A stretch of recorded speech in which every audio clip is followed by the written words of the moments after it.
USB. Okay. Oh, my bad. No, you want to know something I saw the other day that never used to irritate me, that irritates me now? What's that? Is when people dip their cigars in their drink. It stresses me out now. You know, Karl Malone just did a video on doing that. People will dip the tip. If you want something, It's want the a sweet tip that tip, you go like? get a sweet tip. Nah, you're supposed to dip the end. that you don't put in You're your not mouth. supposed to dip You're not supposed to dip You the end. can dip the You end. can, but you know, like if you was gonna do this shit. But you know, there's a difference between cigar smokers and then people that smoke cigars. Yeah.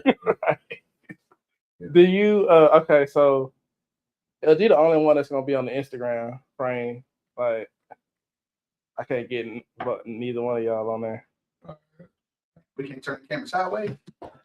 I mean, even if I turn it sideways, it's just that everything's so Oh, close. I mean, you know, Instagram will cut it. you want to sit in the middle so that way it's your shit. I know it's my shit, but Yeah, it's who we When is talking that to. ever the case?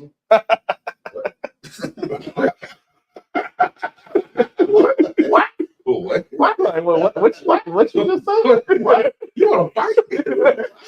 What? He said he ain't got long hair, so he just gonna have dirty. Man, are we ready? Shit. I could get LG and Jeff in there another thing. How you get?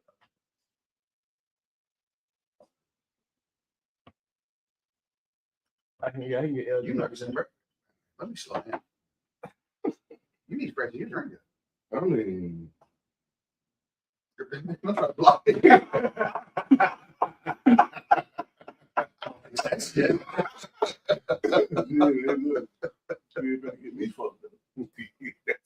I've had one too many drinks. I've been doing that shit.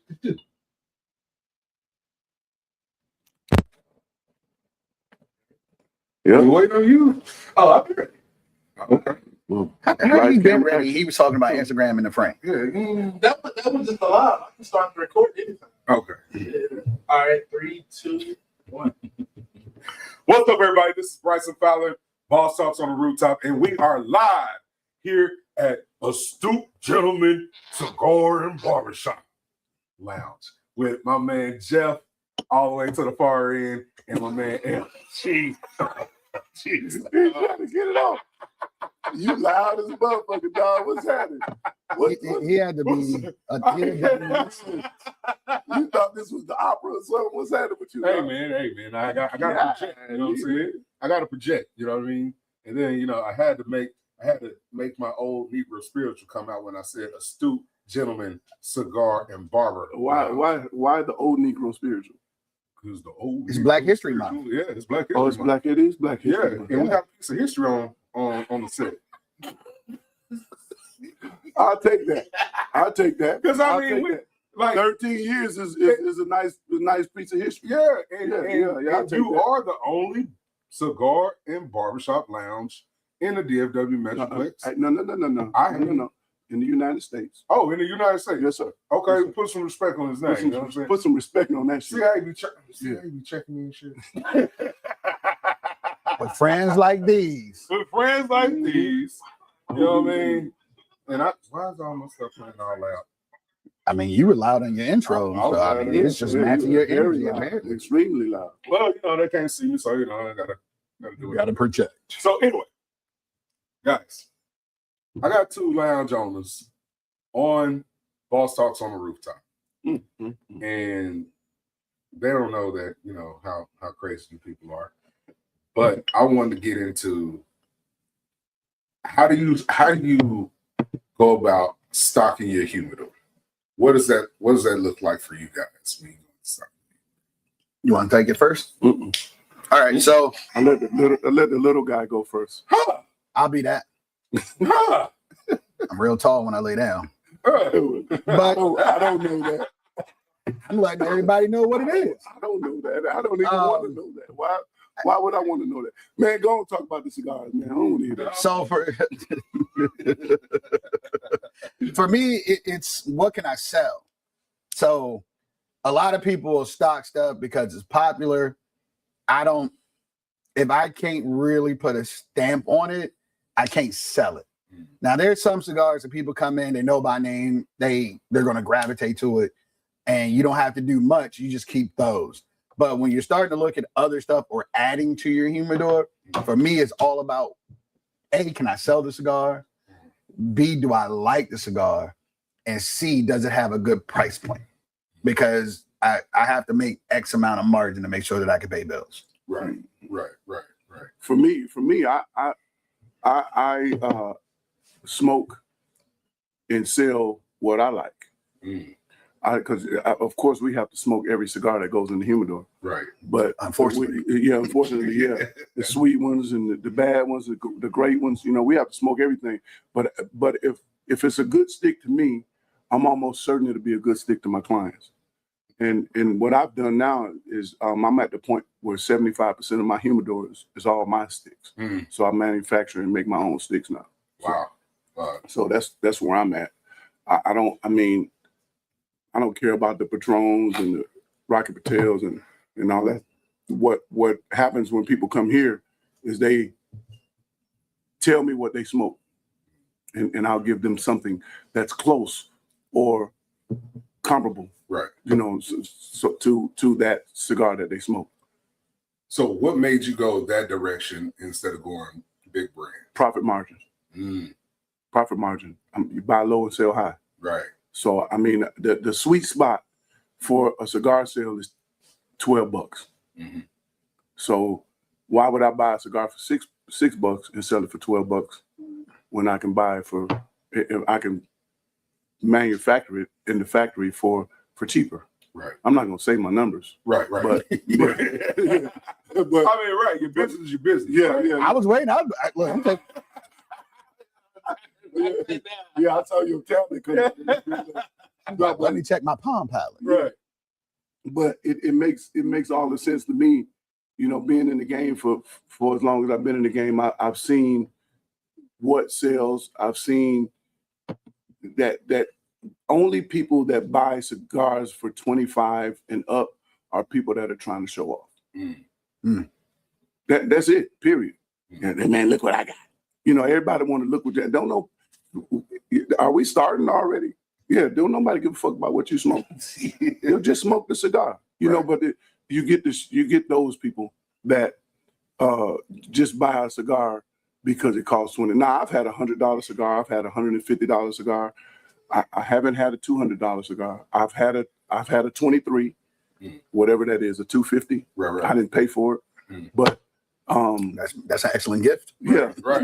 It's actually it was a good. I'll receive it. Yeah. Exactly. I received it. I smoked that joint right there on the spot. Hey, I always say the best gift is a free cigar. Yeah, exactly. So you know, it's if you smoke cigars, you smoke cigars. You know, the high side is out the window. Right. You know, I say this all the time, man. You just said it. There's a difference between people that smoke cigars and cigar smokers. Right. You know, cigar smokers don't have to show off. This is what We're gonna find something. We're gonna light something. We're gonna light it and smoke it. That's it. Yeah. So LG, for you, and how do you find that balance within the margins? Because we talk about cigar business, right? Mhm. Right. You know what I'm saying? This is where boss is talking. I wanted to have this conversation. How do you find that sweet spot for margins when you are name brands? So you don't really have a lot of wiggle room unless you're buying in bulk. Yeah. And I wish I was at that bulk purchasing plateau, but now it's just you try to buy. You got to be strategic. So PCA is coming up. That's when they offer the best deals. Right. So that's when you want to buy a large amount of your inventory, because most of your big brands throw in boxes or they give you a huge discount so you can get more for less. Right. So now your margin goes up versus your margin staying flat. And that's what I tell, you know, when people come to me, they're like, man, I'm trying to get your humidor. All right, cool. Let me get a price list and let me get some samples. Cool. Like the samples, great cigar. I look at the price sheet and I'm like, shit, ain't no fucking way. Because like Jeff just said, like $12, that's where people that smoke cigars get skittish. Mhm. Cigar smokers, It's normal. that's normal. It's normal. Yeah. But to a novice, $10 is about the It's most they about- want yeah. to spend. Right. But then to get them to buy a $12 stick, I have to sell you on it. Yeah. Mm. So when these new brands come out, it's like they don't understand that you're not having a salesperson on site to sell these cigars. I have to. My staff has to. Right. Mhm. So you can't come to the market and have a $7 or $8 wholesale price. Right. Like I understand people spend the money to get their product up. I'm not knocking you. I understand. Towards you. But to get a novice person to spend $14 on a cigar they've never heard of, they ain't doing it. They ain't gonna do it. And it'll sit in the humidor. Like cigars, liquor, they're not fast movers unless you're in a fast-paced environment. Right. Most lounges aren't 3 and 4 people deep at the bar. Right. It's just that's not the environment. Right. Now there's exceptions because you got some big boxes that do that. I'm not that. So for me, it's one of those things you got to understand, A, what you can sell something for, but more importantly, what somebody's going to pay for it. Mm-hmm. Right. Right. So that's part of your plan of, all right, I can buy these, but I know they're going to sit way longer if I buy those. Right. And you got to plan for that because when you have a lot of days in inventory, that's not a good thing. Right. That's That not means that's money just sitting there. Yeah. that It's you've just- already spent. And that's another thing. People believe that we just magically get money Yeah, and these no. cigars just come from the heavens. No, we have to pay up front.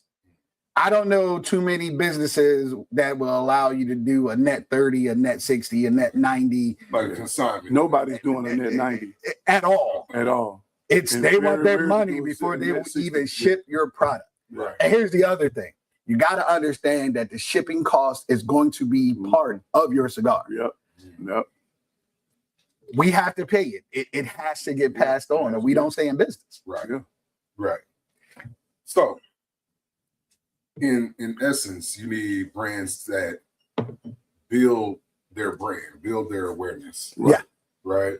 And so, for you guys are in different communities of the city. Mhm.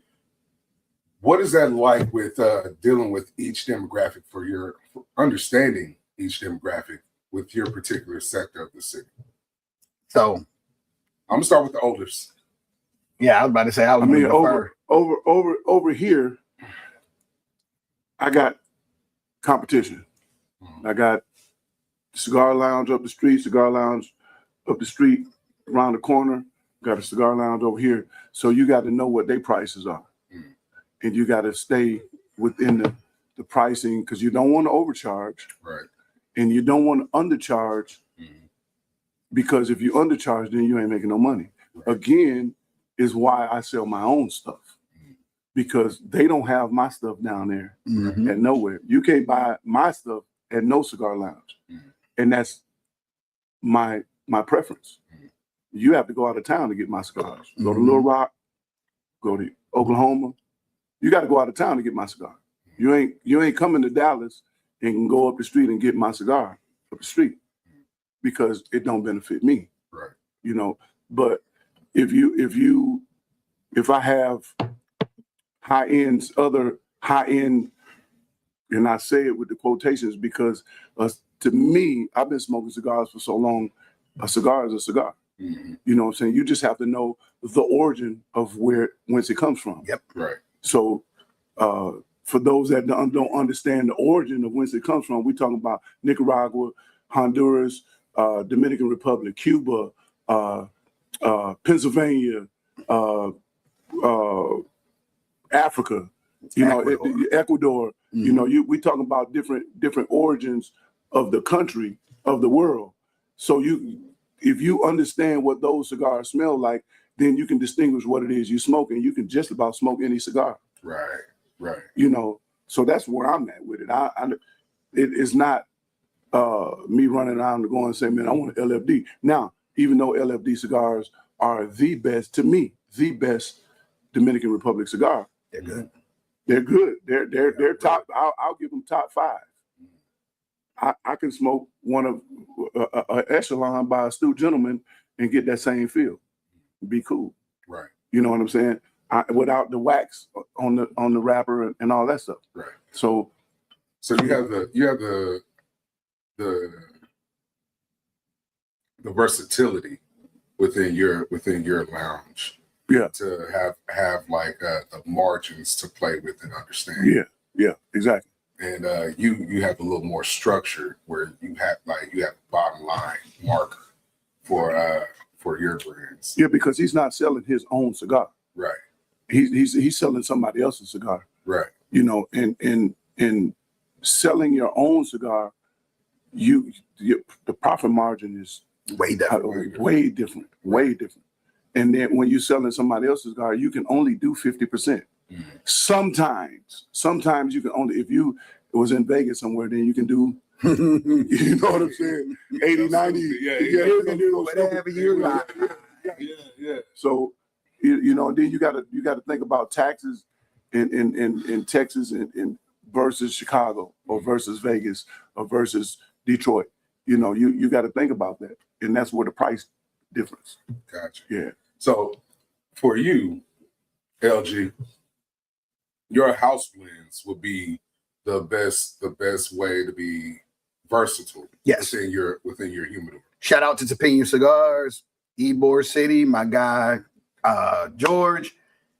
Best house blends What's up, George? ever. I smoked a lot of bad cigars before I picked George's cigars from Topino. Those are the best margins, but those are also the cigars I sell the most of. Like most cigar smokers, they want to try your house blends because your house blends, to them, if you can explain your house blend, they know you know every cigar in your lounge. Yeah, exactly. But if you just like, oh, those are Rojas's, or oh, they're such and such. Okay, what does that tell me about it? But a name. Right. Yeah. So if you can't give the nuances of how it's wrapped, where it's pulled, what notes you get, then it's a whole different thing. So I try to keep my house blends relatively reasonable because I sell so many of them. Right. Like it's $9 for one of my house blends. Right. And see, I love that you brought that up because I wanted to circumvent back to the fact that you would have to have yourself. Word. You like that? You like that? That was definitely an SAT word. Yeah, it was an SAT word. I learned how to spell it too. So we would go back and you would have to have your staff or you sell a new brand. Right. So then that means you got to have trained All right, I'm on my way. staff on understanding tobacco. Right. And in most cases, like they're not going to be who you guys are, Right. Seasoned vets in the game and understand tobacco. Right. Exactly. So how do you go about educating your staff on at least being able to guide new customers into the humidor? Yeah, that's a him question because I have no staff. I am the staff at Astute Gentleman. I am all the staff. I'm 100% of everything here at Astute Gentleman. So the good thing is getting them to smoke. If they're not smokers, trying to get them to try stuff. That's the first thing. Second thing is you talk about it. So when I smoke a cigar, I'd be like, hey, this is a cigar I'm smoking. This is where it's from. This is the manufacturer. These are the notes I pull from them. So then that way, if they're not a smoker or it's not to their palate taste, then they can at least describe it. And then, we have all of the cigar books and magazines that come out, and I always encourage them to pick them up and read them and try to get a feel for what's being said, what's going on out in the world of cigars, and shy away from all the celebrities, because there's nothing wrong with the celebrities. It is. There's nothing wrong with the celebrities, but most of them are going to be biased towards whatever it is they're selling. Right. So you want them to get the nuances of what it is that they're smoking, what they're talking about, and it doesn't have to be they have an encyclopedia of knowledge, but they just got to know the basics. The basics, yeah. My thing about the celebrities, unless you really smoke a cigar, if Michael Jordan came in and said, "Hey man, this cigar is this," Michael Jordan been smoking cigars for 40 years. Yeah, Right. You know what I'm saying? These new people that are coming in, celebrities that are coming in that's trying to smoke, they don't even smoke cigars. Some of them don't even smoke cigars. It's like listening to your 2-year-old tell you, you need to go get a job. Like, who are you talking to? You know what I'm saying? It's different. You know, Karl Malone been smoking cigars for quite a while himself. You know, and so you got to understand, there's levels to what celebrity you're gonna listen to. You know, Ed Reed, 25, 30 years cigars. You know what I'm saying? You talk pretty good too. Yeah, and it's solid. Yeah, but here's the thing. Solid. And no disrespect to Ray, but Ray don't even smoke. Right. You know, but he got a cigar. Right. Yeah, like how can you trust that guy? How can you trust him to tell you that this is a great cigar? Right. You know, so you just gotta know who to listen to. And in the books, like he says, shout out to all of the cigar magazines. We ain't finna give you no pub, but shout out to all the cigar magazines that's out, that's doing their thing, and they give you cigars that you should try to taste and understanding, and they tell you what flavor notes, they tell you how good the cigar is, where it's from, so on and so forth. You know, and that's what you got to be able to pay attention to. Right. You know, moving into another phase. We're gonna switch gears. Cigar etiquette, because I know you gotta go, and I know it was one of your things. Like he's been fussing and spewing about when he walked in the door. Because I got cigar etiquette. I can hear it. How many cigars did I purchase? yeah, 2. It's a 2 cigar minimum. And this is my friend. I can come here and smoke, and Jeff would never tell me I need to buy a cigar. Right. But I buy cigars every time I come in here. Yeah. Because and when I go to his etiquette. place, do the same thing. Handfuls. When I go to any cigar lounge, I don't take cigars to cigar lounges when I go. Oh, we're different. Man, I Yeah. like that. I don't take cigar lounge. If I know I'm going to a cigar lounge, I don't take cigars because I'm going to support. Right.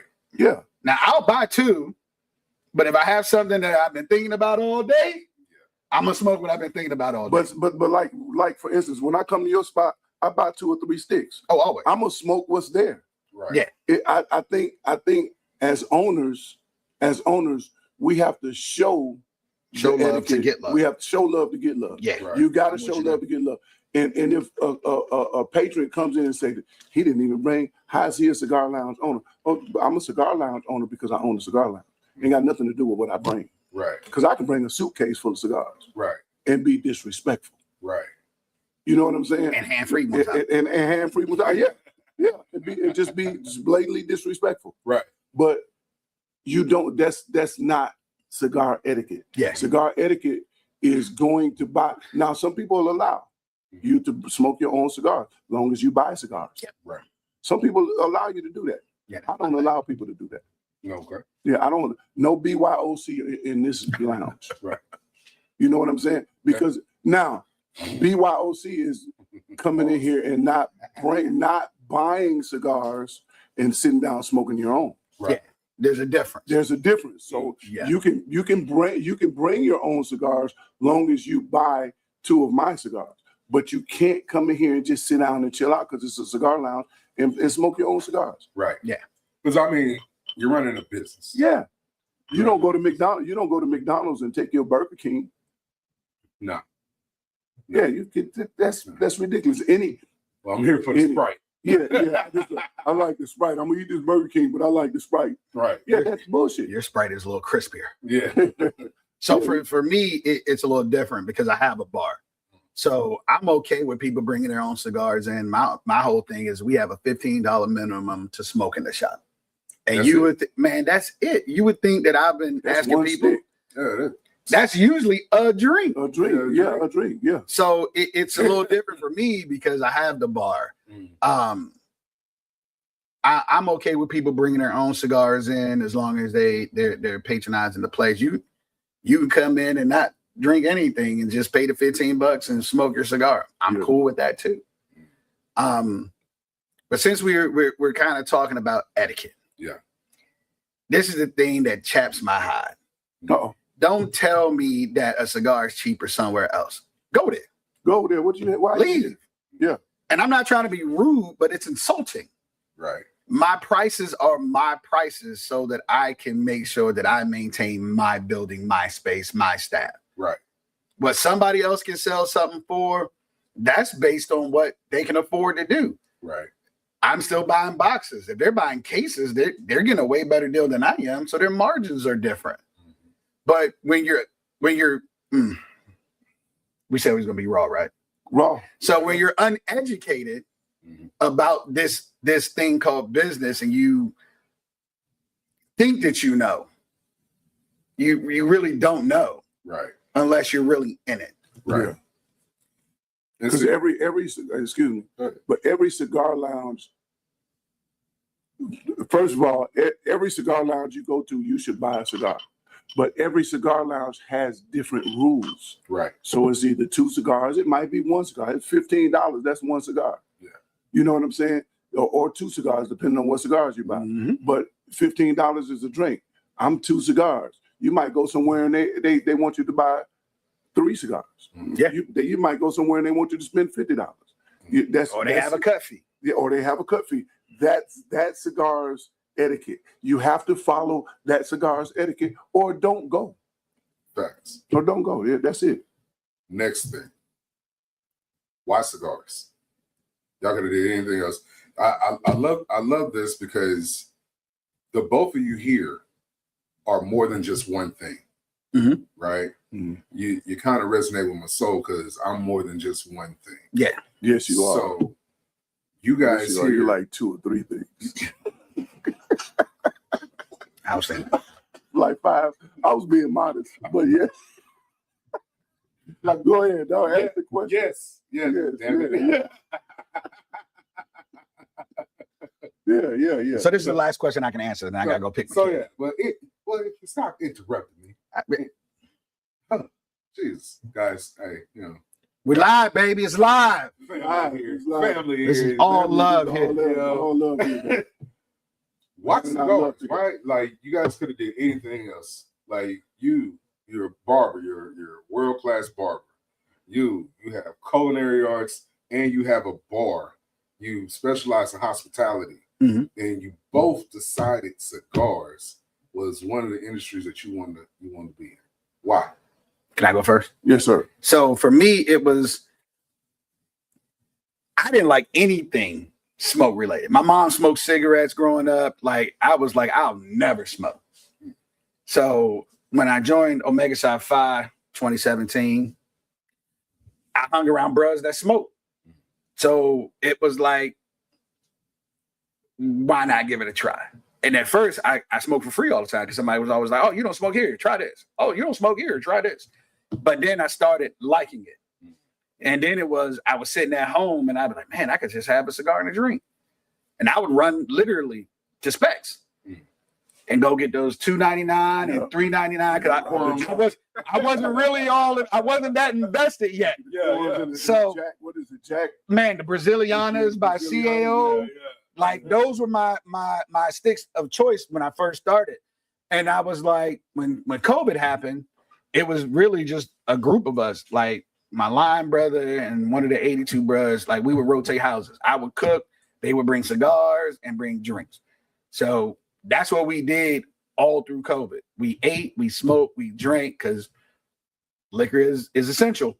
So you're a fairly new cigar smoker. Since 2017, coming up on 10 years. And so when I decided, yeah. Wow. So when I decided I wanted to do a business, I tell people all the time, my business model is very simple. I like to smoke. I like to drink. I like to talk shit with my friends. I don't play golf. I tried. It's not me. Right. Like being out there for 7 to 8 hours, bro. To me, I don't feel accomplished. Like I hit the ball, hitting the little white ball and I'm gonna drink and I'm gonna talk shit. and smoke cigars. Yeah, smoke cigar. So for me, that was the catalyst of I could sell this because I like it. Right. I love this enough to where I can share this with other people, and I believe they would love it because I love it. Right. Right. And you didn't even start out. Oh no, that wasn't the plan. Smoke. It was, No, but now it's I've cut back. It was usually 5 or 6 sticks a week. Now I'm probably about 3 or 4. 3 or 4 a week. You just smoke. See, I started that I'm gonna cigar the other stop day. you That there. don't count. You started this cigar when? The other day. wow. How? Man, I got a kid that's active. I was smoking. He got done with something. I had to go pick him up. I had to put it out. Wait, let's go back. You said 3 a week?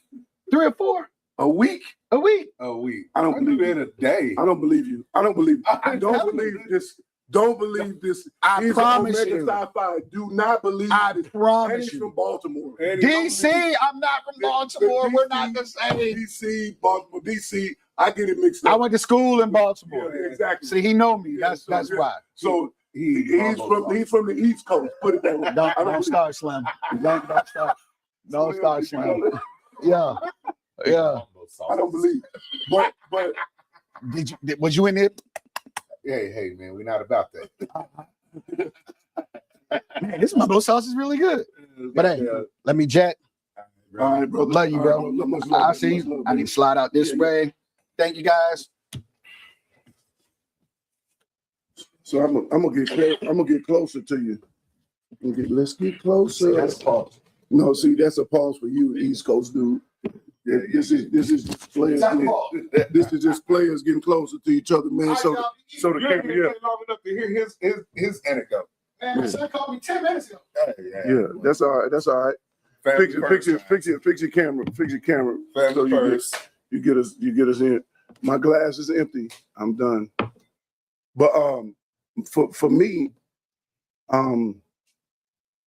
late 2004, going into 2005, I had decided that I was gonna stop playing football. And so I still had another 2 years under my belt, but I knew I wasn't going to put into, football, like full strength, full, working out to go all the way in. Yeah. And so I started smoking cigars. I knew I wasn't going to play golf. I wasn't going out there to play no golf. I wanted to do something that was going to be a hobby for me that I was going to like. So I chose the cigars. My first cigar was a LFD 1992. And it's got the little metal ring on it. And so that was my first cigar. I threw up. I went through the motions, but Why you throw up? because one, I didn't eat, and two, I inhaled. Oh, wow. Yeah. And so that over there raw dog cigars. yeah. That's tough. I didn't know. I didn't know. He said don't inhale. And I don't smoke weed or nothing like that. So I didn't know what not inhaling meant, So, but when I got into the business, man, the reason I got into the business is because in the barbershop back in the day, if you ever watch any old school movies, and even growing up in the barbershop, I've been in barbershop since I was 14. So cats used to smoke cigarettes and pipes and everything in the barbershop. Right. You know what I'm saying? So cigars, everything. So wanting to go back to that old model where you can smoke and get your hair cut is what I wanted to do. And that's what I chose to do. So smoking cigars since 04, 05, that was my thing when I decided that I was going to go harder in the cigar industry. I wrote the business plan, to do this, and I did the business plan for this while I was working in my barbershop in Milwaukee. Yeah. So I was already headed towards this in my barbershop in Milwaukee, wanting to do something different. I just didn't know where I was going to do it at. I had no idea I was going to to it. You had a vision, you just didn't know how it was going to get there. Right, exactly. Ain't that usually how it go? Yeah, that's exactly how it's supposed to go that way. Like I have the dream, but I don't know how we're going to make it happen. How we going to make it happen? I just know it's going to happen. Yeah. And so into the nuances of He that. walked out with your mic too. Nah, he got. Oh, you got okay. Yeah, he got.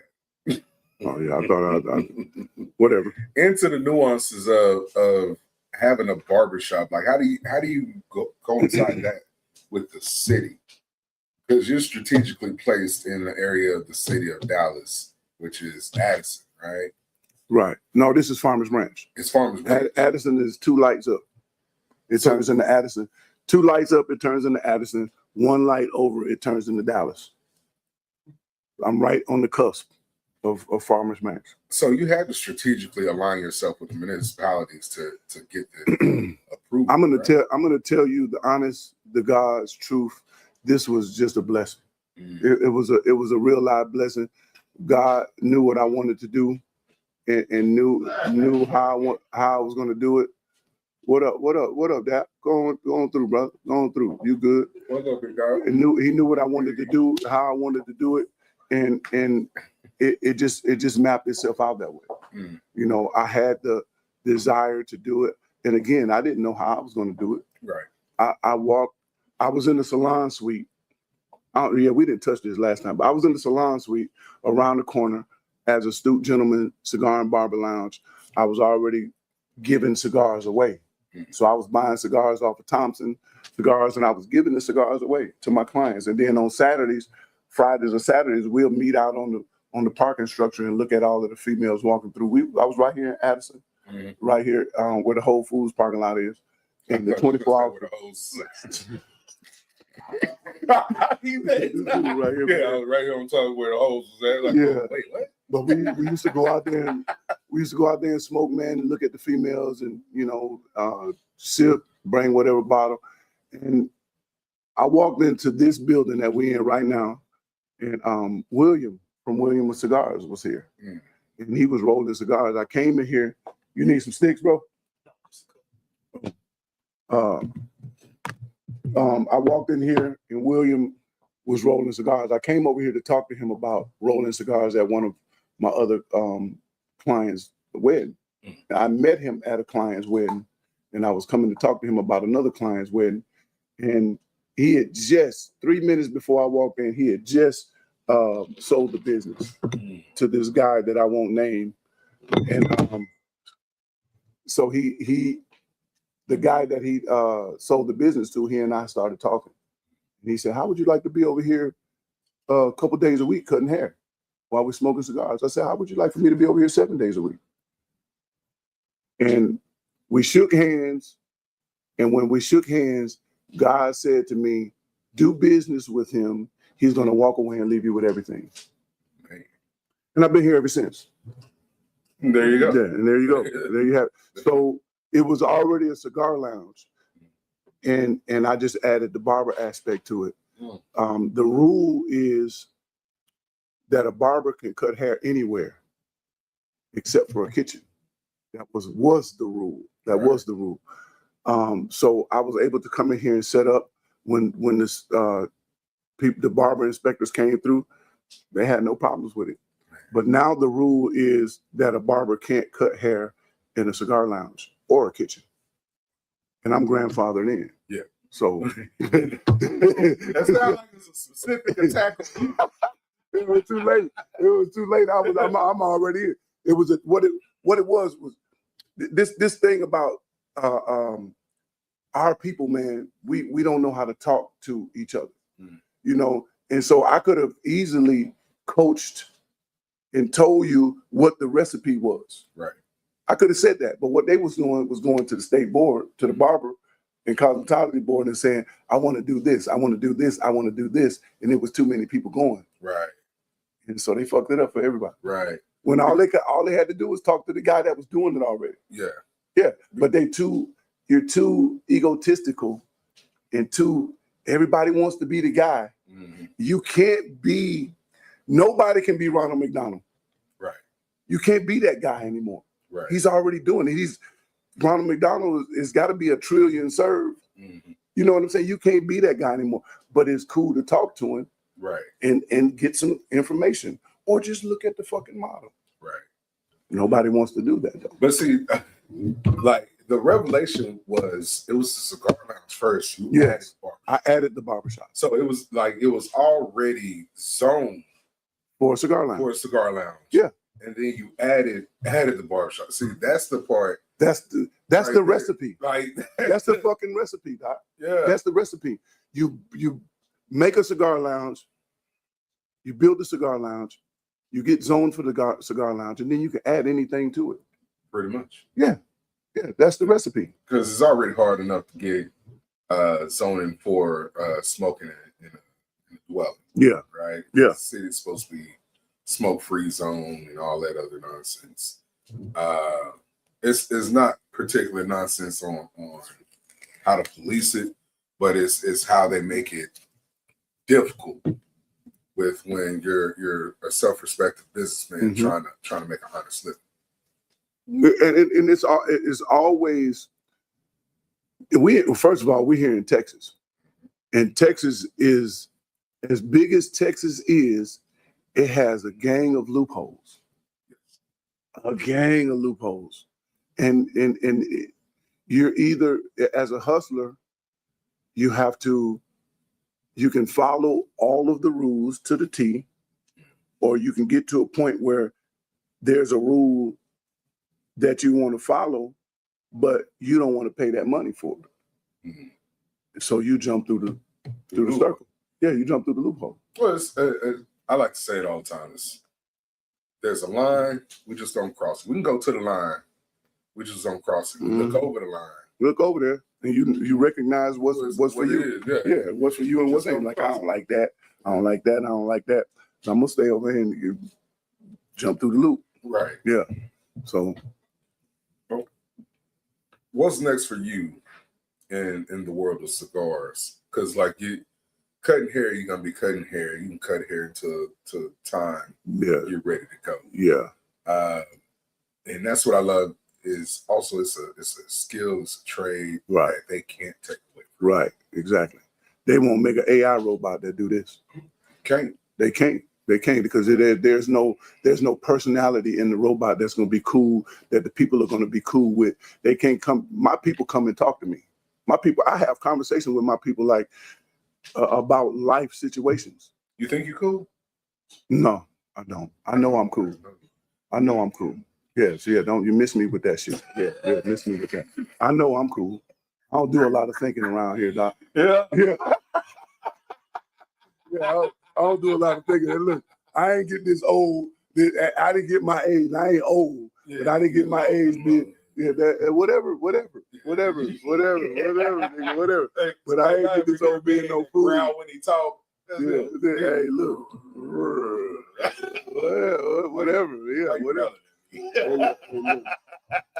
As long as you know. I thought my voice, Steve. Hey, man. Hey, hey, long as you respect the growl. Right. Yeah, don't want to hear no shit. Yeah. But so, what's the next move for you within the cigar industry?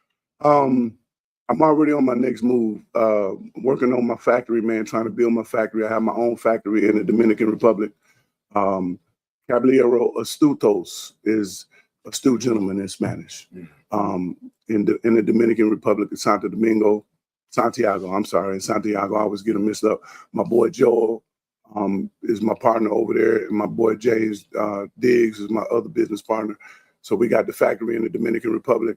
My next move is to help other people that want to have their own brand to start their own cigars. I don't want it just to be about me. I'm not trying to monopolize. I'm trying to capitalize and help. You know, people go into this thing, man, and they don't understand what it is to be in the cigar business, you know. And so in order for you as a cigar lounge owner to make more money, you have to have different profit margins. Right.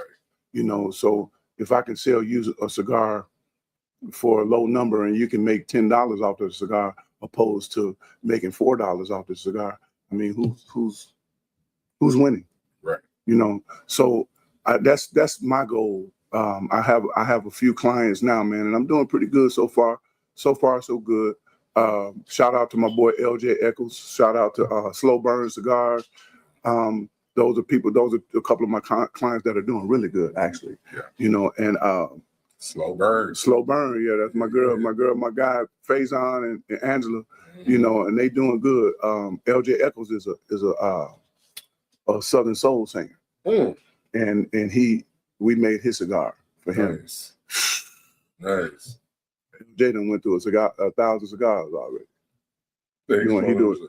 No, he pushing them. He moving them. He does his cigar, and I helped him. I coached him in the game and helped him and told him what, you know, business models for you, because I'm good at helping people do business models for themselves. He does concerts. If you get a section in your concert where people can smoke, you know what I'm saying? You sell VIP tickets, you give them a cigar. That part.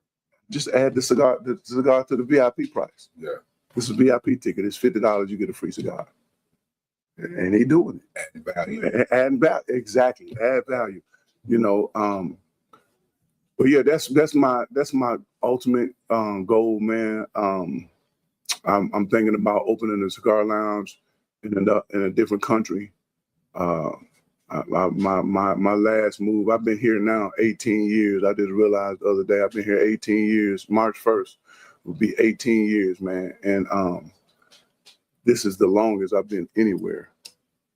Longest in the time I've been anywhere in the United States. Man, that's a blessing. Yeah, and so longevity is a blessing. Longevity is a true blessing, man.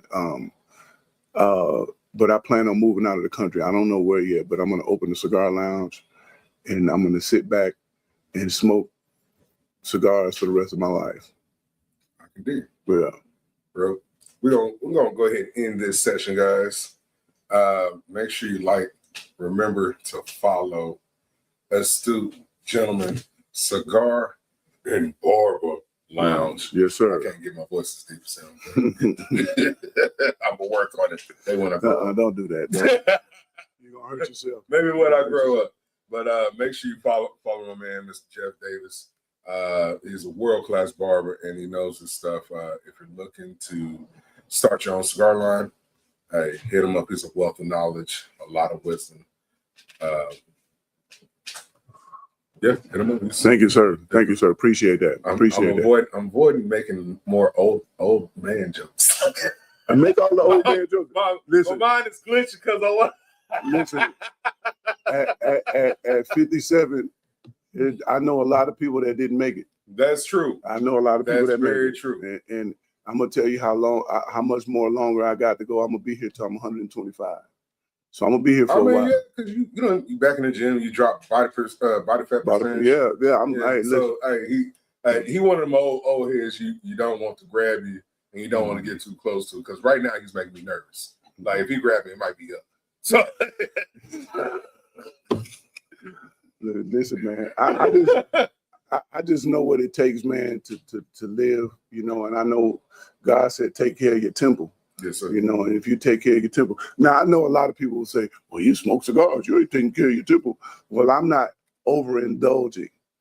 So I don't smoke 10 cigars a day. My voice ain't deep like this because I smoke cigars either. So I'm just want to let you know that this is my voice. It's been my voice since I was 18, 19. Nigga said two. But 2 years old. Hey, mama. Who grown man is this? But yeah, I plan on being here for a while, man. I want to see my grandchildren grow up. My mom is getting ready to be 80 years old in June. My dad will be 83 next week. Man. Yeah, I'm on longevity, baby. Longevity. Yes, sir. So guys, remember to like, subscribe, share the channel, and remember, homes don't last. Remember, stones don't last, but your home should. Peace to the face. Peace. Stones don't last. Storms don't last. Oh, okay. But your home should. Oh, you sounded like kind of retarded when you were saying that. I mean, Yeah. Jeff, come on, do your drop. Yeah. Do your drop. Yo. Oh, hell. World class barber. All right, wait, hold on. No, okay. Oh, yeah. Yo. It's the world class barber, man. We here on Boss Talks on the Rooftop. but we had Astute Gentleman, not the rooftop. Astute Gentleman, Cigar and Barber Lounge, man. Holla at your boy. You want to come get your hair cut, smoke a cigar, have a nice glass of whiskey, holla at your boy. AstuteGentleman.com. Peace. You try to be too cool, man. Did you like that? I didn't like it. Yeah, he was too smooth. It's too cool. He didn't say, check out my Yeah.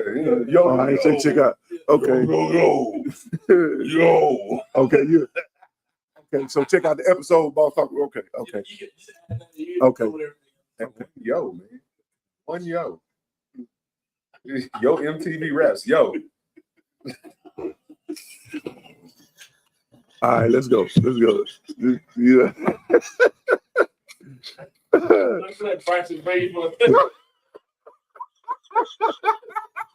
Hey, man. This dude right here, man. Oh, shit. Really, dog. Yeah, man, I make myself lightheaded. Oh, my God. All right. I'm cool. I'll shut up. Nah, man, please. Would you please? Yeah, I'm ready. And I'm going to hit you with the 3 yo-yos. Man. Oh, shit. All right, let's go.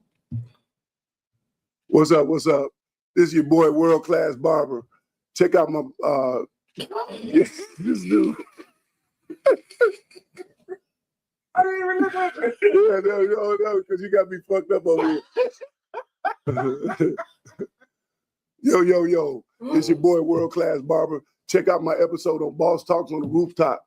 We over here at Astute Gentleman, man, Cigar and Barber Lounge. Check us out, man. AstuteGentleman.com. We got the cigars, the haircuts, and the good bourbon, man. Holla at your boy, World Class Barber. Again, AstuteGentleman.com. Check us out. Peace. That's a good one. Yeah. You good? That's good. I'll leave you fucking alone, man. Golly, man.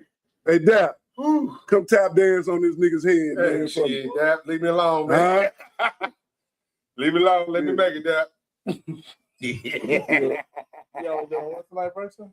Yeah, we don't got no. Like, he an actor. Oh, okay. Yeah. Great. Tubi. Yeah, this is the biggest Tubi actor in Texas. Hey. This nigga got 1,000 movies. Oh shit! Trying to get there, goddamn. He in the hundreds. Yeah, he in the hundreds. He in the hundreds. Yeah, I'm in 2 movies with it. One or two. One movie. Yeah. One Low movie. key. Yeah, low key. But come on down. Yeah. That's how I became a member here. We shot here. Yeah. Already. Yeah, he the one that arranged me and then introduced me to Jeff. Oh, for real? Yeah. That's what's up. We did some little content up here. People helping people. Right. Mm-hmm. What's up, brother? What's that short for? Draper. It's Drake. I call it He that. called me Dap. I call it that. He called me Dap. Why you call him Because I can. Yeah, and it stuck. And it's stuck. that? Don't let his old It stood and stuck though. Yeah. Like it stuck. Don't. He already got I a cool can name, give you a Drake. name. You were like, nah, I'm gonna call you that. You want me to give you a name too? Like No. Okay. Well, it stuck. I'm saying like every time I say, hey, I'm at my lounge and I show him my box, it's like Dap. I said, yeah, man. Shit. Yeah. That's what my partner called me. yeah, I know who it is. All my clients got it. You know you still live on TikTok. Yeah, we still going. We're still going. We're still clowning. Those of you that's joining on live on TikTok, on Instagram, and Facebook, man, hey, you're gonna get the whole raw. And okay, as you can see, like.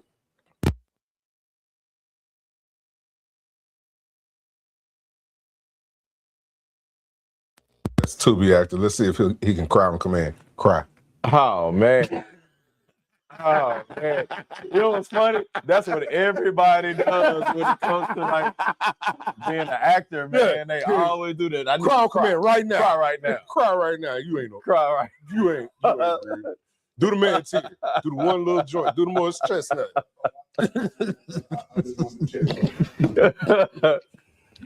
All right, bro. Man, we be having to figure out how we gonna cry, man, when we do. It's because sometimes, it'd be a full on, Yeah. 100%, 2 eye tear, big tears, and then sometimes it just let it kind of well up.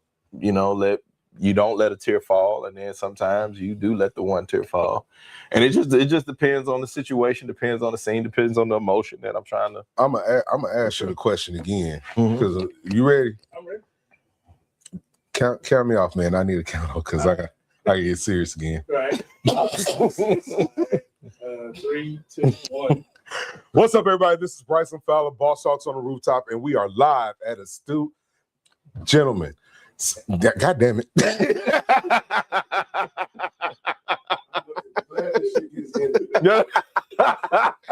On the live at 8. On the live at 8. You get whatever you get with these, bro. Hey, it is what it is. God damn it. I blame O for this. Because, man, I've been drinking and smoking and sitting here fucking with Jeff all goddamn day. All right. I love this place, man. All right. I mean, let me actually just. All right. 3, 2, 1. What's up, everybody? This is Bryson Fowler, Boss Talks on the Rooftop, and we are live at Astute Gentlemen Cigar and Barber Lounge. And I have one of the honors of introducing one of the biggest Tubi actors in Texas, Mr. Draper, right to my right. What's happening, Your y'all? left. What's going on, baby? Man, what's happening? Hey, not much, man. They they pumped you up and said you was an actor. Mm-hmm. So, cry right now. Cry right now. No, come on, man. Man, Give us funny. something. Hey. What's funny is everybody always asks actors, man, cry, as if that's like the determining factor of if you can act or whatnot. Hey, But shit, man, it depends is. on the scene. No, man, I'm in a good space right now. Man, I don't need to cry. Exactly. You supposed to cut it on, cut it off, flip the switch on, off. Man, Like, I hey. ain't got to, man. I don't know if people realize, man, how much weight that carries. Yeah. You know what I'm saying? Because, we tap into an emotion of dark places, and we tap into emotions of trauma that we've experienced. We taking ourselves back to spaces that, that have hurt us. You know what I mean? Man, I've done projects where for me to cry, I will go back to when, my grandfather died. You know what I'm saying? So it'll be moments of stuff like that, and we don't want to live in them spaces, but we do. So you really go into like a real traumatic time and you really just release that. Yeah, absolutely. Absolutely. How in the hell do you reel that back in? Is it like you need to take 5, like hey. Oh, for sure. Yeah. Sure. If it's a real deep emotional project that I've really been in, or a really deep scene, man, I'll ask the director, hey man, give me about 5 minutes. Yeah. I'll step off set and kind of just get myself back together, play a cool playlist or something like that, get back in a good mode, and then I'll come back on set, man. But if it's like real traumatic, man, I did a project called Promiscuously Toxic, man, the dude had been molested, and so I had to relieve, and tell everybody my story about that, right? And so, there was a car scene that, man, I had to go deep and just kind of break down. So I broke down, and man, in the moment that we got done with the scene, man, I had to leave. Like I left and went about 30 feet away from set, just kind of just refocused and, man, let it go. So when you have to go 30 minutes, 30, 40 to an hour for a scene that's going to be like 2 minutes. Yeah. Like, what kind of toll does that take on like, okay, well, we did it, it's done, and like let's move back on into a space? Man, I'll say this, and I may get some flack for it, but if you're doing it right, you'll be tired at the end. If you're doing it right, you'll be tired at the end. If you really fully invested yourself as an actor, as an artist, and you've really, really, really dug yourself into the actual role and the emotion, by the time you get done with that night, man, you'll be tired. And you'll be just ready to go lay down and go to sleep after that. Right. And see, because like I look at that, right? I've always wondered, like, okay, you call yourself an actor, you're going deep into your craft, and you got to pull out this well of emotions to convey on camera. I look at Heath Ledger, right? Man, one of the best jokers ever. Right. One of Jokers the ever. best jokers ever. Absolutely. And it took so much of him. And I'm like, he didn't even have to cry on that. Like I'm looking at, I'm like, everything he maybe it tells a little bit too much about my mental psyche or whatever, because he was able to go in and was pretty much looking like he was having a good time. Sure. Right? Being like, you get to be destructive, kick over stuff, and wild out as crazy as you want to be. Mm-hmm. And then, you can be your regular self on camera. Man, you realize how dark of a space you got to go to be able to be happy and tear shit up? I don't. You know what I mean? Like, I don't. You know how dark of a space you got to be in to get to a space to where you're the villain, but you're a happy villain. Like there's a dichotomy that comes to that of being able to be this happy person, but really you're broken inside. Yeah. And the happiness comes from you being broken, and that's what you find peace in. You find peace in tearing things up. Right. And I think that was why, most of, especially like those types like that, like Michael B. Jordan had to have therapy after he played Killmonger. Right. Because, he's not a killer, you know what I mean? And he had to be so dark and all that stuff like that. And man, there's a mental aspect of it that you have to go to. And I think that was, part of not his demise, but part of, his depth of it, because he had to go so dark to it. Joaquin Phoenix played the Joker as well too. And for 3 months, all he had and wanted to be able to be in that space, he wanted an apple and a cigarette. And that was it for 3 months. Wow. All he ate was an apple and wanted a cigarette for 3 months to be able to deliver the Joker the way that he did. Wow. And so for these memorable, characters that people, love and remember and all of that, man, it takes a lot of work and a lot of depth that actors go into to deliver these characters for y'all to relate to and love. So on your side, would you rather go that route and be the villain? Because like Michael B. Jordan, when he was Killmonger, we actually loved that character. When Denzel Washington, when he went crooked in Training Day, we loved that character. So many memorable quotes. Yeah. Like, would you be willing, and do you want to go into that depth? Hell yeah, that's what y'all remember. Hell yeah, that's what y'all remember. Y'all, how often do you remember the good guy? You know what I'm saying? It's not often. No, it's not often you remember the good guy. Right. If you think about it, the roles that we just talked about, man, they were all villains. Right. Denzel Washington won his Oscar for a villain. Yes. You know what I'm saying? Michael B. Jordan won for a villain. Sinners. He was a villain. Yeah. You know what I'm saying? He wasn't a good guy. He was a villain. And there's a darker dichotomy of that when it comes to being the villain, and people relate to the villain because oftentimes we all want to be the good guy. There's always a good side of us. Right. But the fun side of us is we get to do things that we normally wouldn't do. Right. When we get to be the villain.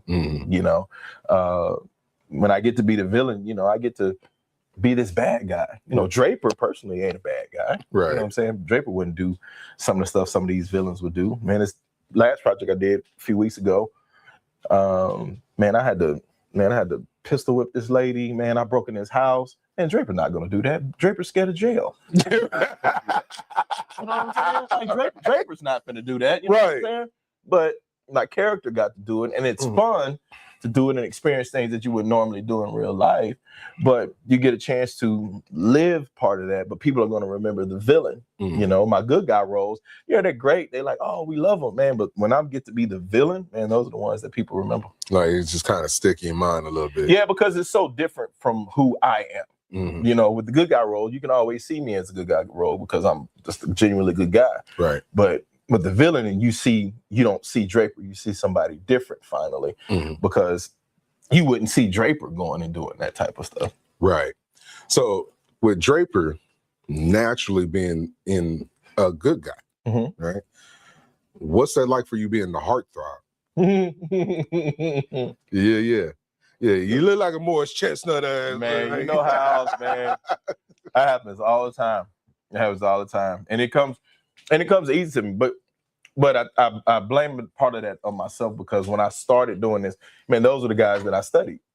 I studied Morris Chestnut. I studied Tay Diggs. Man, I grew up in what I like to say was probably the mecca of black films. Right. It was around about the 90s when, man, all of those black films started to drop. You had Best Man, Two Could Play That Game, The Wood, you know, Soul all of those food. soul food. You had all of those, Yeah. you know, and they were showing us in a great and amazing light. And I was like, man, I love that. I want to do, you know, that. So I watched those guys, and it helped, and it helped a little bit because I'm chocolate like him, and we was, you know, Chocolate Brothers was making a, you know, a run Right. around Right. about that time. Right, You know, we were right. making a run. No around more about that Shamar time. Moores. Yeah, no more. You know what I mean? And so we were making a run about that time, and so it just so happened to be that, and we kind of have the same kind of demeanor, you know, same kind of demeanor, and so it just kind of just fit. So for me to do the heartthrob, the husband, the boyfriend, you know, the good guy that saves the day, and all of that, man, it just kind of come naturally and easy to me. Okay, so is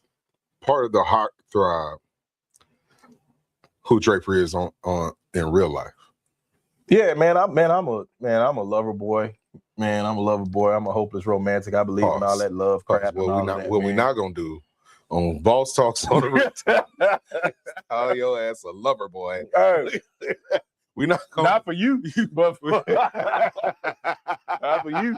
I'm But not for the gonna ladies, do it. man, for the ladies, man, and all of that, man, that was, you know, that was, you know, what I was, you know, what I am. You know, I believe in all of that hopeless romantic stuff and love and all of that. So being a heartthrob, being a husband, you know, I have to give myself something to make him a little different than me. Right. So what projects, what do you have the most fun doing outside of acting? Because acting is your craft, right? And you know, we have other hobbies. People like to say, well, I don't like to do anything else but that. What other hobbies do you like to do besides? Oh man. This has gotten ridiculous, man. I picked up golf. Oh, you were on your own over this way. I picked up golf, man. It is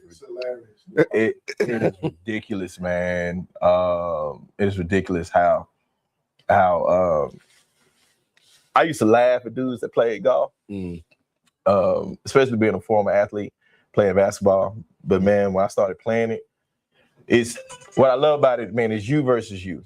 Right. It's you versus you when you play golf. And not just because now it's like the wave of the vibe, all this stuff like that, man. But when I actually got out there and started playing, I've been playing for about 8 months now. And man, it's something about being outside, for one. Something about being with your partners. Y'all just out there, man, and nobody's taking it serious. Man, we ain't trying to go pro right now, nothing like that. Right. Man, have you something to drink. Man, have you some good sticks. Right. Man, and you just out there having a good time. But then, man, when you start to get good at it, right? So I became a member of a couple of clubs, man, started going to the range, and man, I started to find a swing. Yeah. And now, man, that sucker is ridiculous. It's addictive, man. But we just be out there having a good time. You know? I like how you said that, man. Like, what did it take for you to like find your golf swing?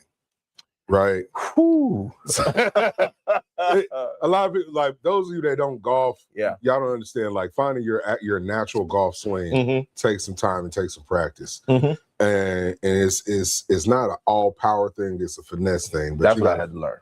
Okay, that's what I had to learn. Okay, that's one of the biggest things I had to learn. I had to learn patience, and I had to learn, man, it's not a power sport. Right, coming from basketball, and if you play football, man, those are kind of aggressive physical contact sports. Right. Man, with golf, man, it's a process to it. It's a patience to it. And then there's a rhythm that goes with it that you have to find from your backswing all the way through, you know, through swing and then through your follow through. And so there's a rhythm that you got to find and that only you can find because your swing is going to be different than mine. Right. You know what I'm saying? Everybody's different swing is going to be different. And you got to find what kind of works for you. There are the basics and the foundations of it, you know, as far as ball placement and stuff like that. But man, your swing, you have to get comfortable for what your swing is. Like your best club may not be mine. You know, like you probably could hit a 3 hybrid, you know, 200 yards or whatever like that. Well, I probably could take a 6 iron or a 7 iron and I probably could do 190. But that's the one that I'm most comfortable with. Right. Because everybody's just, you just swing differently, man. And you start to learn the patience of the game. You start to learn, man, it slows you down, and it slows you down in life. And you start to enjoy things a little more. Man, I'll be out there on the golf course and looking at trees and birds and crap. Oh, look, birds, a swallow. Yeah, man, birds are flying by and trees and stuff, man. I'm like, man, it really feels really good out here today. Right. I mean, and it's this, you know, and I always have a stick with me. And so, man, it's a whole process that I go through, but I love it though. So why cigars? Right? So we got into golfing. You started liking cigars. What about it with cigars that does something for you? Man, I think Steve Harvey had one of the best descriptions of what cigars are when he's saying that it's yoga for him. Man, ever since I joined, man, being a member here at Astute Gentlemen, and one of the things I love about being a member here is, man, I can come here and relax. Right. And that's one of the things that I was looking for when it came to joining a cigar lounge was, you know, I needed a place that wasn't loud, didn't have a bunch of people. And because when it's time for me to come read, man, I'll come back here and I'll come break down my scripts. I'll come in here and study, develop. Man, it's been about 5 or 6 characters that have been developed right there in the back room. Right in the back. Yeah. There's been 5 or 6 characters that have been developed right there in that back room. Just relax, me a stick, man, something to drink, man, in my script. It's quiet.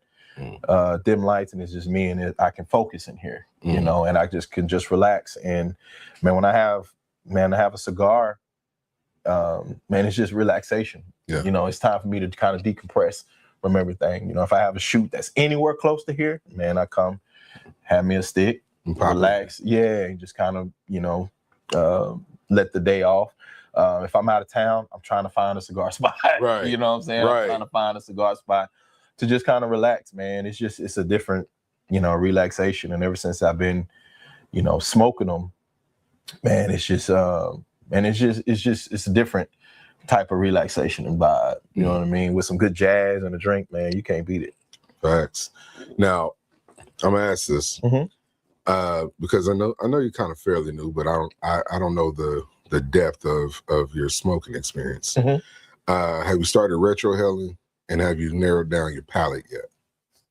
So I'm normally pretty much probably on the milder side, like this, more kind of a Connecticut style. I do some of the darker, like Maduros, with Astute, because I can handle those. Some of them, man, keep them tough. Away from me. Yeah. Because I know me. Right. Man, I know me. No, that's real. I know me. I know, like, I've tried a bunch of them. You know, I've tried a bunch of them, but man, I'm more so a Connecticut, more of a milder guy. So, but it takes time to try to find that. You got to try them. If you don't know, you won't. Right, just like finding your swing. Sure, absolutely. You know? And so, what was that like for you getting into acting, and you just like knew, I want to do this? Man, sometimes, man, God is funny. Sometimes your passion finds you and you don't find it. And man, for years, I was an athlete, played basketball, went to college, played basketball in college. And I wasn't thinking about acting at all. And man, I did a step show, and the director saw me in the audience. He's like, man, you're funny, man. You know, come check out this cast call. Man, I didn't know what that meant. I was like, what is that? He was like, no, come be a part of this movie or whatever. I was like, oh, okay, cool. It looked fun. You know, I used to watch Denzel and Will and all of them. Right. Like, it looked fun on TV. I was like, cool, I'll go give it a try. And so, man, I showed up to it. I did it. Man, I didn't get the part, but man, about 2 months later, I had auditioned for this stage play. And I got the part in the stage play. And then when I did the stage play, at that point, I was like, man, this is what I want to do for my career, you know? And it was, and what made me realize that was I loved it more than when I did basketball, because there were nights that I would go to sleep at 12 midnight, but I'll have to be on set at 5. But I would wake up at 4:30 to be at set at 4:45, 5 o'clock, But man, I have all the energy in the world. Right. But when I was in college, I hated going to 5 a.m. morning workouts. I hated going to practice. Work, yeah. Yeah, I hated going in, but it served a purpose where it was to get me through school. Right. But acting, it served a purpose for me to kind of impact people and tell these stories and stuff like that. And then I was able to tap into all these emotions and things of that nature. And so it just became easier for me. And I just, man, I loved it. Yeah. I loved it. And when I started studying it, man, I kept wanting to study it. Like right now, I'm studying at Harvard for the Foundation of Shakespeare. Wow. So I was like, man, like this is what I wanted to do. You know? That's big. And it was nothing for me to do it. Like I loved it. So and starting off, you know, like if you look at my career now, like you would see totally different how I worked when I was just starting off. Starting off, it was 16-hour days for $56. You know what I mean? Yeah. Stuff like that. Just to try to get some exposure. But I loved it. I didn't mind it. I didn't mind being on set and seeing what everybody else was doing. Right. You know, because I wanted to learn everything. Even though I'm an actor first, I was wanting to learn the whole process. Right. But man, I just fell in love with it, man. And it just kind of found me. Man, I love that. So you fell in love with the process. Absolutely. Absolutely. And a lot of times, like a lot of people don't understand, like the process is boring. It ain't glamorous. It's not a glamorous thing. It ain't glamorous. But when you fall in love with that process, the results are going to be the results. Man, the results are going, I think, and that's what I feel is lost now with the craft of it, is falling in love with the process of training, being on set, and doing theater. Because, you know, now, you know, with, you know, social media and all of that, you know, it can become popularity. You know, you got a bunch of followers and you can do it, you know, but some of them can't act. Right. You know, but, you know, I've studied, you know what I'm saying? I've studied from, you know, like I said, from Harvard to LA to New York, man, I've studied with teachers that I've studied with and trained, you know, some of these big name actors that you've seen. Right. And that's because I want to be that, not them, but I want to be that good in that absolute space. Right. So do you feel a certain type of way when you see like people that they get popular off of TikTok, they get popular off of Instagram, social media, whatever it is, right? Man, and then they go into your lane, and it's like, bro, you don't even know, you ain't even read the script, you don't know what the script is, you keep ad-libbing, you keep improving, and your technique is off. Do you more so feel offended when they don't put the work in, or do you try and help them get into this mode of learning how to do the work? At first, honestly, I was extremely offended. Yeah. I was extremely offended because I was like, you know, I put in when social media started to take on that type of presence, man, I had put in 12 to 15 years worth of training and working of auditions, driving 3-4 hours for an audition, don't get it, having to drive back, and they hadn't done any of that, right? But what I had to learn was that, man, the industry changes, right? You know, and it's not my fault that the time that they came into the industry is what it is now, right? To where, you know, now it's more so of who can this person put eyes on the project? And that's what it is. Right. And so what I had to understand was the business of what the industry is now. Right. So the end of it is that back end product of what producers are looking for. Right. So if they're hiring this certain person to come in and play this role, they're hiring this person because they want to get eyes on that project. Right. And if they want to get eyes on that project, they got to have these people that will bring eyes to the project. So if somebody has 100K plus followers, 1 million plus followers, they're bringing this person on to be able to get, you know, eyes on the project, get eyes and views, because the more views, the more money that they make on the back end. Right. So I had to understand that. And so once I understood that, man, I didn't get so mad about it, because still at the end of it, if you put us in the scene, you're going to know who the actor is. Right. True. you put us in the scene together, you're going to know who the actor is. Talk your shit. Like you may have 1 million followers for whatever your niche is, and that's fine. Right. But man, I've trained for this. Right. So you put us together, it will be a visible sighting of who the actor is and who the influencer is. Right. And so on that side, I look at it as this, like, you know, rising tides lifts all boats, right? Because if you got the influencer bringing the eyes to the project, that's more people that can see you. Oh, absolutely. That's how I looked at it as well too. Yeah. That's how I looked at it as well too. I'm like, okay, when they tell me, oh, okay, we're bringing this person on for a project, I'm like, okay, cool, that's cool. If we're in a scene together, I'm like, all right, I'm gonna get some new followers because of that. Right. Bet.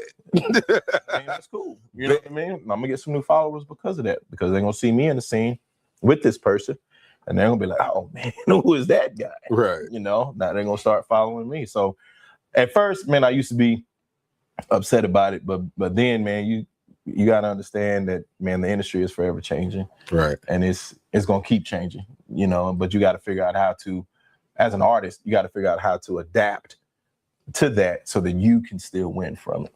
Absolutely. So learning the industry business is always changing. Mm-hmm. What have you learned about the business of Drake? Man, the business of Drake, man, is man, these streaming platforms ain't going nowhere. I know Draper has to man, I was just talking to my manager about this, man. We have to create more of a social media presence. Mm. You know what I'm saying? Because what people are looking for now is they know that I can act, but now the way social media is man, they want to know who Draper is, right? They want to know a little bit of your personal life. They want to know a little bit of your personality. They want to know that. Like, the acting part is cool.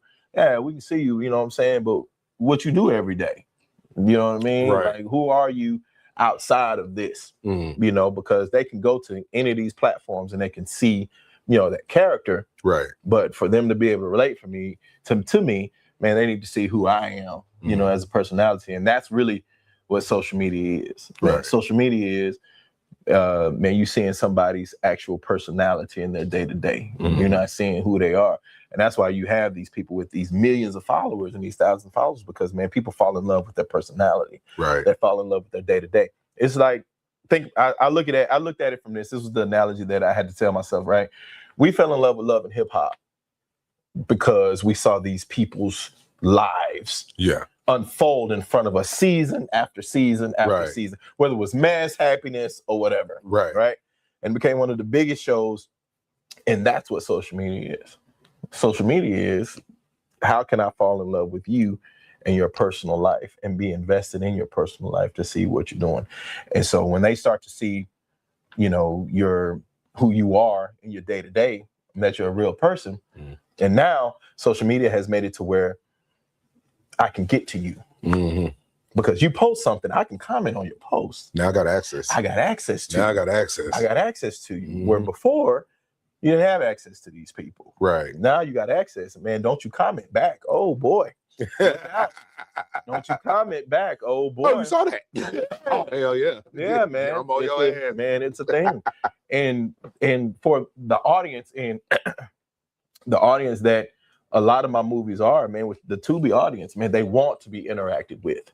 They want to be interacted with. If you don't interact with them, man, they ain't gonna like you. Right. You know, and they're the ones that push us to this, you know, this famous label or whatever like that. Right. Man, it's them. You know, we interact with them through these groups online, and they're the ones that, and then they start to promote your movie for you. Right. Yeah, so yeah. I can dig that. I like that. I like that space.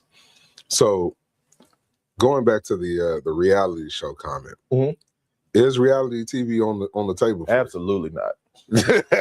Not even close. Absolutely not. Not even close. I wouldn't do it. I'm not knocking anybody that does do it. You know, get your money, get your paper, do what you do. But it's just not my lane. It's just not for me. You know, I'm an artist. I don't, you know, that's just not where I've ever wanted to live in and do stuff at, man. But it's a niche for it. I mean, it's a lane for it. People do it all the time. Right. I got a few friends that do reality TV, but it's just not mine. I can do. So for your process, preparing for the role, what does that look like? Ooh, it depends on the role. It depends on the role. I guess I can say, starting for Toxic, I'll start with that one. When I did Promiscuously Toxic, he was not based on James St. Patrick's, but they had a lot of dynamics that were the same. Him and Ghost were very similar. Very similar, man. So, man, there were several nights I came in here, you know, late, man, and I would just put different YouTube videos on about the mindset of James St. Patrick and how he was, acting and moving and things of that nature. And so I didn't want to take his mannerisms per se, but I wanted to take his mentality and then put it into that. Right. And then I go into, why is this character doing this? Why is this character doing that? Right. And then for a softer picture, Forbidden Daughter, he just got out of jail and he was changing his life. And so that takes a different process. That takes a different, okay, now I'm out of jail. Now I got to see how this world is. I got to get my life back together. And so that takes a different process than, going there as this cool, kind of drug kingpin. Right. You know what I'm saying? That runs women. Kingpin luxury. Make sure you follow. And so it's, man, each character takes a different process. And so that's where I take my training. Like for James, for Marcus, for Toxic, man, I use more so the Stanislavski method, which is more of an internal mental type of method. For character I played called Chuck for Washed, man, I use more of a method acting type of deal, which means like, man, I went and called some of my homeboys that were club owners. Man, went and hung out with them sometimes and just kind of see how they ran their clubs and stuff like that, because Chuck was a club owner, but he was a snake of a club owner, right? And so I just kind of saw how they kind of ran their business and things like that. And so depending on the character is what helps me decide, what type of process I'm gonna go to. But I tell you this, every one of them gonna end up in there, and I'm gonna break the script down in there. I can dig it. So guys, he keeps pointing to the speakeasy side of Astute, Gentleman Cigar and Barber Lounge, right? So, so what you come into Astute, there's barber chairs, there's lounge chairs that we're sitting in, there's a nice long table, and there's a TV that you can watch while you're waiting to get your haircut or smoke your cigar. Absolutely. And then there's also a bookcase, a bookshelf here. To my far left, my far right, your left. You can open it. He usually has it open or closed depending on the day or who's here. You can go into the speakeasy side, and there's a bar inside there, and you can sit down, enjoy your smokes, watch the game, watch whatever you want to watch on there. Watch Tubi, watch my man's shows that you have. How many shows do you have? What's your top 5 projects that you have on Tubi right now that you love? Oh man, top 5. Man, top 5. He got a lot of them, so I got to put him on the spot. It is a lot of them. Top 5. Okay. I would say Washed, which is it's a series. So it's 8 episodes on Tubi now called #Washed. And then I would have to say Permissively Toxic. Not because of everything that's going on, because of the character that I play, but it's a lot that goes on in that movie. Right. And then number 3, King of Dallas. I would say King of Dallas. 4, Low Key Hustle. Just because it was a really great movie, man. And part of it was shot in here. And then 5 Kingsman.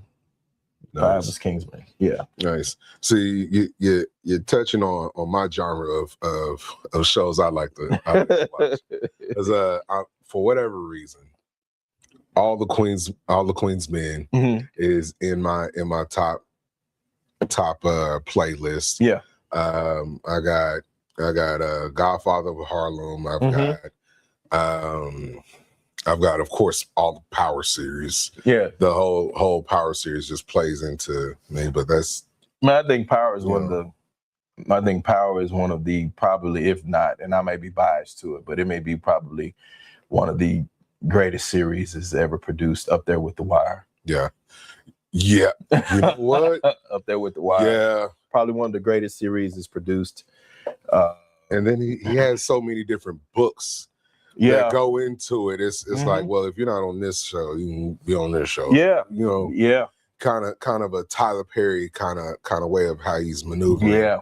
But it was, characters. it was real. The time that Power came out, Empire was out at the same time. And Empire was, when Empire first started, Empire was the show. It was. To watch. It was. Right? Empire was the show that everybody was tuning in. Man, and I had a partner, he said, nah, man, you need to look at Power. Yeah. And I was like, okay. Man, and I watched Power, man, I was hooked. Because it was so real. Yeah. You know what I'm saying? It was so real. Like, there were things that 50 Cent did not shy away from. Right. With Power. And, man, Omari Hardwick, man, for 6 years, 6 seasons, I will back him on this. He was the face of Stars. Yeah. He was the face of Stars.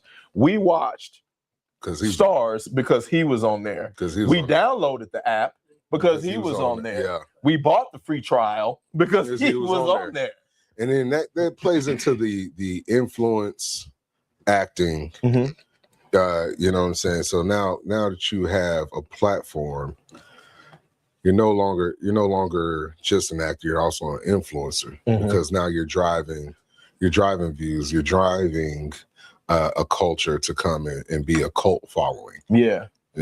So what is the next step for you using Tubi as a platform, because you have so many projects to be that face of Tubi? Yeah. Man, I think you figure out how to create a community of people that love your work, and then you figure out how to bring them all together. Man, there's some guys that have figured out how to do that. Man, one of them is my good friend, Corey Pratt. He's figured out how to bring a bunch of people together, Corey used to play ball. Yeah. He was pretty good. Yeah, man, Pratt has figured out how to bring a bunch of people together that love his work and be able to create this community that pushes his work, to where he doesn't have to do so much of it. You know, he posts and then man, they kind of take it from there. And I think that's what happens. I mean, I think, Omari Hardwick did that with Stars, where he did it by, I think for him it happened by happenstance because the show became so popular. Right. And so he was able to, harness this popularity, and people were just riding for him, and so now they were, pushing we need a season 2. He needs to come back and do this. He needs to come back. I mean, they're still pushing for him to come back, even though the man been dead. Ghost's been dead for years. Find a way that he's not really how dead. He's not dead. Tariq really didn't shoot it. Yeah. They're trying to figure out how to bring it back. Yeah. They're trying to, figure out how to, make it happen again, because he is really that good. So it's, man, it's just one of those things of figuring out how to harness all the people that love your work, man, and create a community so that you can influence them, and then you allow them to be, the ones that push you forward. I love that. So how do we connect with you? How do we find you? How do we make sure that we get behind what you're doing to make sure you reach your goals? Man, I'm on all social media, man. Draper Winston. I'm on Instagram, IMD Winston. You can go to my website, www.draperwinston.com. Got all that stuff coming up. Man, anyway, type of Draper, man, follow me, push my stuff out, man. If you see a movie I post, share it. Share it. That's the support, that's the support that's free. Share it. You can go and watch Tubi for free. Yeah, true. You know what I mean? You can go to watch Tubi for free. True. So when I have a project that hits there, go check it out. Whether you like it or not, I don't care. Go hurry up and go watch Tubi before they start adding subscriptions. Before they make it a subscription. Because everything's a subscription now. Absolutely. Like, I got away from cable. Now it's like I just traded one bill and turned it into a whole nother bill. 100%, man. Yep. So guys, make sure you go follow our guy Draper. Check out his his previous work, and be on the lookout for his latest work coming soon. And remember to like, subscribe, share the channel. This is Boss Talks on the Rooftop. Remember, storms don't last, but your home should. Peace. 2 fingers. You got it right this time. Hey man. Hey man. Mary, quite contrary. Hey, love. Hi. How are you? I'm good, baby. How are you? Me neither. See it posted or All right, so you just saying Drake Wednesday. You can check out, if you want to plug your stuff in, you can. You say, check out my episode on Boss Talks on the Rooftop. On Boss Talks on the Rooftop. Yeah. All right, cool. Make sure I get it right, not like Webby. All right, Boss Talks on the Rooftop. All right, Boss Talks on the Rooftop. All right. Yeah. What's up, y'all? It's Drake and Winston. Listen, I got a whole bunch of stuff coming out, right? I got Pressure 2, which is coming out. I got Something Old, which is coming out. I got a whole bunch that's coming out in 2026, all right? But you can check out my latest episode of Boss Talks on the Rooftop coming soon. Make sure you check it out. It's Drake and Winston for the win. First Take Shorty. Oh, you're good. You're good. That is actually my nickname. One Take Drake. One Take Drake. Hey, he's good, guys. He's too for sure, family. Hey, man, I appreciate you coming in. He's good. That's my guys right here. Yeah, man. The media train. That's that media training coming out. I'm telling you, I got to give him a game like that. One Take Shorty. I'll be over here making me look good. I was like, guys, I didn't do this in one take. I did it several. Several. I'm really drinking on set. I'm really smoking on set. And then you got Father Time over there harassing the shit out of me. But what are you gonna do? You're in his establishment. You gotta let him, fuck with you from time to time. Good. Now I gotta charge it. How did you like the tequila oppression? It was dope. Do I need to end the live? Yeah, you getting live on that. Yeah, they make it really good. Yeah. It was